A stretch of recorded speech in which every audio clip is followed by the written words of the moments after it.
Bonjour à tous, je suis contente de vous retrouver pour de nouvelles données astrologiques. Je vous renvoie à mes vidéos précédentes, notamment Neptune en Bélier. Et là, on va regarder la conjonction avec Saturne à 0,44 degrés du Bélier et elle aura lieu le 20 février 2026. On va étudier les dates clés, on va retourner dans l'histoire, sachant que la conjonction Saturne-Neptune en Bélier est inédite dans le monde moderne. Donc, on n'a pas vraiment de données d'analyse. On va l'expérimenter ensemble. On va faire l'expérience au niveau collectif ensemble. On va y aller parce que Neptune, c'est la collectivité, c'est la communauté et ce sont les eaux larges du dieu Neptune. Le Bélier est une énergie frondeuse, indépendante, qui pense à soi et qui s'affirme et qui défend ses positions bec et ongle. Elle peut être effectivement un peu belliqueuse. D'ailleurs, ça commence par B, bélier, belliqueux. Donc, on va voir au niveau de la communauté française, qu'est-ce que ça peut donner. On va regarder au niveau de l'Europe également. Et pour finir, on va regarder au niveau mondial. Qu'est-ce que personnellement ça va jouer pour vous? Eh bien, on verra aussi au niveau de l'astrologie de coaching. Donc, vous avez compris, la vidéo sera un peu longue. Je vous prépare et c'est parti tout de suite. Donc, en cette fin 2025, nous avons le degré énarétique, très dur à dire. Je vous rappelle tout de suite ce que le degré énarétique, donc c'est au 29e degré. Et c'est le passage en force, c'est l'univers, Dieu, peu importe comment vous l'appelez, qui fait passer des messages pour vous faire passer un cap. Il va donc révéler des vérités. Pour les plus chanceux, ce sera une idée de clarté qui va apparaître tout de suite, parce que Neptune, c'est la fin des illusions, mais c'est aussi les illusions. Donc ça peut être les désillusions, les mensonges. Donc ça, c'est la face cachée de Neptune, qui est l'octave d'ailleurs supérieure de la Lune. Donc Neptune va non seulement purifier par des eaux très denses et forcer un passage, parce que c'est vraiment ce que j'entends, et qui sont faites à travers un flot d'émotions et qui peuvent se matérialiser par des inondations. Donc, on va me dire, oui, effectivement, les inondations, il y en a toujours chaque année et c'est pas nouveau. Par contre, effectivement, avec Neptune, ça peut être, surtout dans ce degré, vraiment quelque chose d'inédit, qui va vraiment changer la donne, qui va faire passer des gens dans un shift. Du coup, Neptune, surtout dans le signe des poissons, et c'est assez rare, va déclencher par un événement et qui ne sera pas forcément isolé, voire pas isolé du tout. Ensuite, il va amorcer cette fermeture de cycle, alors forcée par un embrayage direct avec des énergies de feu, des énergies de self-starter, d'entrepreneur, donc déclenchement de projets, tout ce qui va concrètement prendre vie dans la matière, parce que le Bélier, c'est le premier signe du zodiaque et le Poisson, c'est le dernier signe du zodiaque. Il clôt tout un cycle de 12 ans pour certains, pour ceux qui sont le plus impactés. Et donc, en fait, ce sont les énergies d'entrepreneuriat. C'est des énergies où il y a beaucoup de personnes qui vont se lancer dans l'auto-entrepreneuriat. C'est un peu les énergies, vous savez, des personnes, le petit entrepreneur de lui-même. Et c'est pas du tout péjoratif, en fait, c'est juste qu'on commence. On est vraiment sur une énergie une. Donc, une année 1 en numérologie, je maîtrise pas le sujet, donc je vais pas extrapoler dessus. Ensuite, vous avez la génération qui voit vraiment le salariat comme une servitude. Ce sont des grands mots, mais c'est la vérité. Donc, sur l'aspect émotionnel, tout ce qui peut être mis au service d'une cause, donc ce raz-de-marée émotionnel qu'on a, peut être mis au service du bien commun, de la justice sociale. Au niveau de Neptune, vraiment, on est sur des initiatives qui impactent notre société, notre environnement, et qui peut vraiment impacter très largement. Donc avec cette énergie de feu, de commencement, si vous avez un projet qui vous tient à cœur, quelque chose vraiment qui vous anime, que vous avez toujours aimé faire, c'est le moment. Il y a beaucoup de numérologues qui parlent de l'année 1, donc l'année 2026 comme une année de commencement, et c'est vrai que c'est la fin de certains schémas. Vous clôturez des schémas qui vous retenaient en arrière, qui vous empêchaient de vous réaliser complètement. Ce que vous souhaitiez avoir juste, c'était une prise de conscience par rapport à tout ce qui se passe au niveau de Neptune, parce que Neptune, on est vraiment sur les illusions, la trahison, mais aussi tout cet aspect vol, perte. Il y a une prise de conscience et à partir de ça, vous déterminez ce que vous ne souhaitez plus. Le passé appartient au passé, il ne nous sert à rien. Donc c'est la cessation d'un cycle dans lequel vous étiez, vous vous libérez complètement, et ça fait du bien. Donc pour rentrer dans une période beaucoup plus active qui va inviter beaucoup de femmes à avoir du courage à se lancer dans certaines choses, donc incarner cette énergie masculine, cette énergie cardinale qui est le bélier. Et tout ce que vous êtes toujours interdit de faire ou que vous n'osiez pas ou que vous ne sentiez pas légitime, ça peut être très très bénéfique pour notre communauté. Je parle de la communauté des femmes, qu'elles soient femmes nées femmes ou transgenres. Ensuite, en ce qui concerne l'astrologie mondiale, je dis bien mondiale, on est sur du Saturne en Bélier qui est l'identité nationale, qui est la structure. Donc, en fait, il y a beaucoup de pays qui vont, à l'instar des États-Unis, vraiment se renfermer sur eux.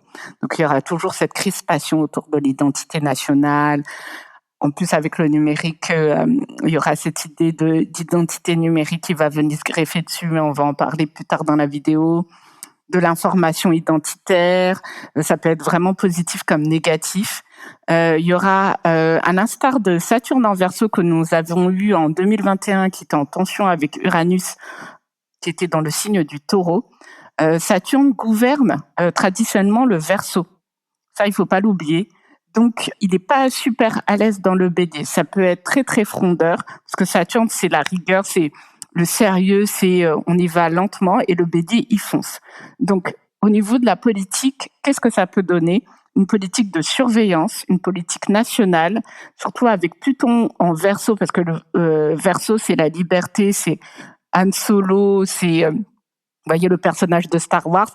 Pluton, c'est tout ce qui est attrait au pouvoir, tout ce qui est sombre, souterrain, tout ce qui se trame dans le fond. Donc il y a quand même peut-être cette idée de restreindre et d'éprouver la population sur cette notion de liberté et de libre pensée. Donc faudra voir aussi au niveau de la liberté de penser. Donc peut-être des lois qui sont très... Je me fais rire toute seule. Des lois qui sont très strictes, il y a un contrôle accru des technologies. Donc en fait, on aura l'avènement de l'IA, on aura des grandes puissances technologiques qui sont tout ce qu'on connaît, les GAFAM, Google, Amazon, Microsoft, et j'en passe. Et je prends comme exemple OpenAI pour ceux qui sont émergents. Ils vont subir les législations européennes pour cadrer leurs activités, pour cadrer tout ça, tout ce qui est connexe. Donc il y aura cette petite guéguerre au niveau de la régulation entre les grandes puissances émergentes de la technologie et les États. À suivre un peu comme amour, gloire et beauté. Donc, avec Neptune en Bélier, je suis dans le regret de vous informer qu'il y aura encore de plus en plus de radicalisation. Et ça, c'est pas facile. Ça peut être vraiment des propagandes extrémistes de tous les bords, parce que extrémistes, on parle souvent de tout ce qui est religieux, et c'est vrai que Neptune, on est vraiment sur la religion, sur les croyances. Mais ce qui est le plus frappant, c'est vraiment les extrémistes au niveau des masculinistes, c'est-à-dire que il y a une conscience féministe, et surtout les femmes, elles vont vraiment rentrer dans cette énergie masculine qu'elles ont déjà amorcée, donc reprendre leur pouvoir personnel. Et en face, nous avons de plus en plus d'hommes d'incel, comme on les appelle, qui ont des propagandes antiféministes. Il y a aussi des radicalisations d'extrême droite et tous ces conflits narratifs, surtout avec une énergie du Bélier, c'est vraiment j'agis dans mon coin solo. Hein. Donc avec l'identité au centre, qu'elle soit sexuelle ou l'identité au niveau identité, au niveau idéologique, qui va amorcer encore de plus en plus de clivages. Ça va être dur à suivre, hein. Alors, qu'est-ce que ça donne au niveau de la France? Je pense qu'au niveau de la France, on a beaucoup de déstabilisation par rapport à la technologie, peur du déclassement, sentiment de perte de repères de la part de la population. Sachant que Uranus en Gémeaux va définitivement prendre ses quartiers à l'automne 2026. Donc c'est vraiment une accélération, hein. Uranus en Gémeaux, il maîtrise le Verseau, hein, Uranus, mais il est très très à l'aise dans un signe d'air qui est le Gémeaux, qui est très rapide, hein. Tous mes amis Gémeaux qui ont un TDAH, je vous salue bien, vous savez de quoi je parle. Donc au niveau de l'IA, l'information va circuler encore très très vite, davantage. Vous n'êtes pas prêts concrètement, parce qu'en fait, non seulement les clivages vont se construire, mais en plus, tout ce qui est deepfake, tout ce qui est speech to text, text to speech, les voix qui vont remplacer des voix humaines, ça va aller de plus en plus rapidement. La communication à travers les réseaux, les récits collectifs. Donc, ça va être de plus en plus rapide, ce sera difficile de suivre en fait les tendances. J'aurais bien voulu avoir des énergies très bisounours, c'est pas le cas, mais c'est pas grave, on va faire avec. Pas vrai? On y va. Par contre, effectivement, le tableau que je propose, en fait, justement, l'astrologie, elle propose, elle détermine pas. Donc avec Saturne en Bélier, je reste sur ma ligne, il y a aussi cette énergie de solitude, parce que les personnes qui ont un Saturne très très fort sur leur thème, et ça vous pouvez, si vous avez la curiosité de faire votre thème, vous verrez qu'il y a beaucoup de pans de votre vie qui est teinté par la solitude, parfois quand c'est un peu mal aspecté ou Saturne est vraiment très très fort, ça peut être de la dépression. Donc en fait, Saturne en Bélier, je pense que ça peut nous inviter à cultiver l'art d'être seul, comme un moyen de bien vivre cette énergie, de se recentrer, de repartir en soi et de voir les bénéfices de la solitude, le calme, pour se recentrer sur soi sans se renfermer, mais vraiment avoir cette balance entre vouloir cultiver cette paix intérieure et cette solitude et en tirer le maximum. Mais vraiment, cette énergie, elle est propice à quelque chose de positif si vous arrivez à apprivoiser l'art d'être soi-même. Toutes les personnes qui sont célibataires, pour Saturne en Bélier, le couple pose des problèmes qu'on ne se posait pas quand on était seul. Donc, nous allons passer à Uranus en Gémeaux. Donc, Uranus en Gémeaux, la dernière fois qu'il était dans ce signe, c'était entre 1942 et 1949. Donc, vous avez compris que c'était pas la période la plus joyeuse dans l'Europe ou même au niveau du monde. Donc, il y avait la bataille de Stalingrad, le débarquement de Normandie et surtout les bombardements atomiques d'Hiroshima et Nagasaki en 1945. Donc, on va s'attarder sur cette donnée très intéressante. C'est important parfois de regarder un petit peu dans le passé pour comprendre, surtout au niveau technologique. Ça ne veut pas dire que l'évolution de l'être humain suit l'évolution technologique, et ça c'est bien dommage, hein, parce que l'être humain a toujours une proportion à trouver des éléments pour pouvoir se détruire. On ne sait pas pourquoi, mais bon, on fait avec. On n'oublie jamais rien, on fait avec. Pour ceux qui ont la rêve de la chanson. Donc, avec Uranus en Gémeaux, on a le développement des radars et de la cryptographie et de l'aviation moderne. Donc, Uranus en Gémeaux, c'est aussi des moyens de locomotion. Donc, sachant que l'aviation civile a subi un petit coup, enfin, le transport commercial au niveau pendant la pandémie. Donc, ça va vraiment structurer notre façon de se déplacer. Je vois, en plus avec le Gémeaux, ça peut trouver une façon de se déplacer rapidement, de plus en plus vite, parce que le Gémeaux, c'est vraiment genre la personne, elle reste pas sur place très longtemps, hein. Je sais pas si vous avez, si vous-même vous êtes Gémeaux, mais vous attachez dans un train long trajet, là, c'est bon. Bref, j'arrête de tacler la tronche des Gémeaux. Je suis en train de regarder le ciel et je vis à Dublin et il est moche. Donc L'aviation, ça peut effectivement bouger pas mal, surtout que pour vous donner la référence, quand Uranus était en Taureau, ça a vraiment parce que le Taureau c'est l'argent, c'est la nourriture et c'est relié aussi à la sexualité.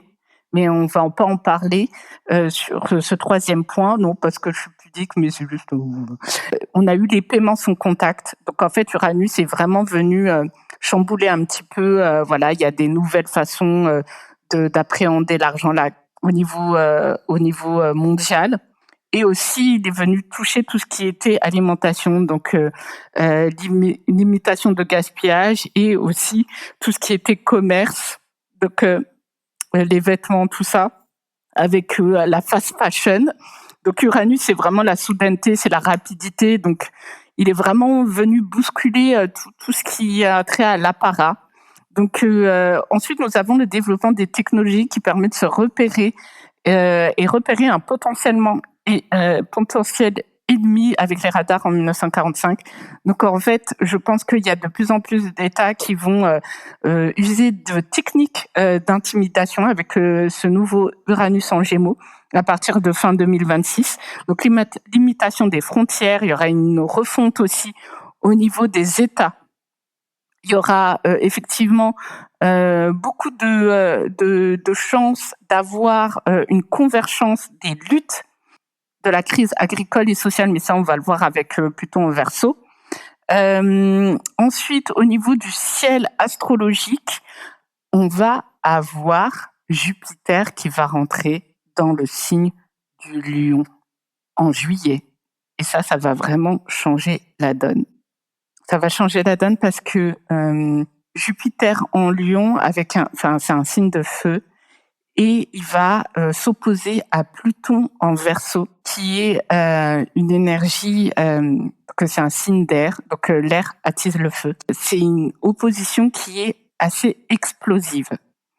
Donc il va avoir des découvertes, des mises en lumière de certaines choses qui ont été cachées à la population.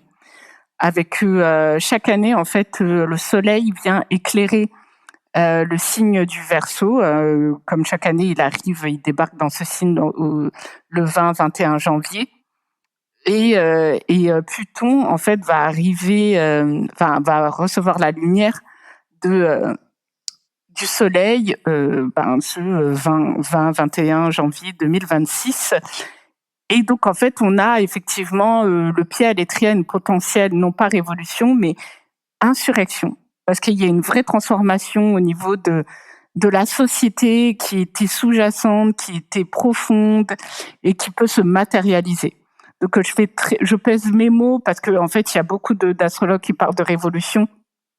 Mais c'est vrai qu'il y a une transformation du capitalisme mondial qui impacte la population.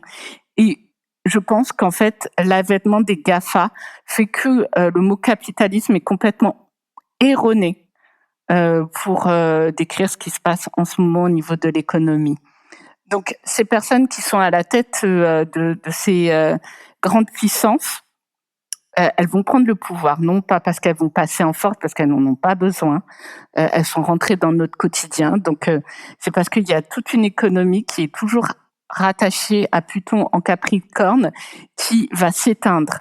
Donc, il y a plein de structures et de modèles économiques qui sont obsolètes et qui vont disparaître, tout simplement, comme des amants qui ne s'aiment plus sans faire de bruit.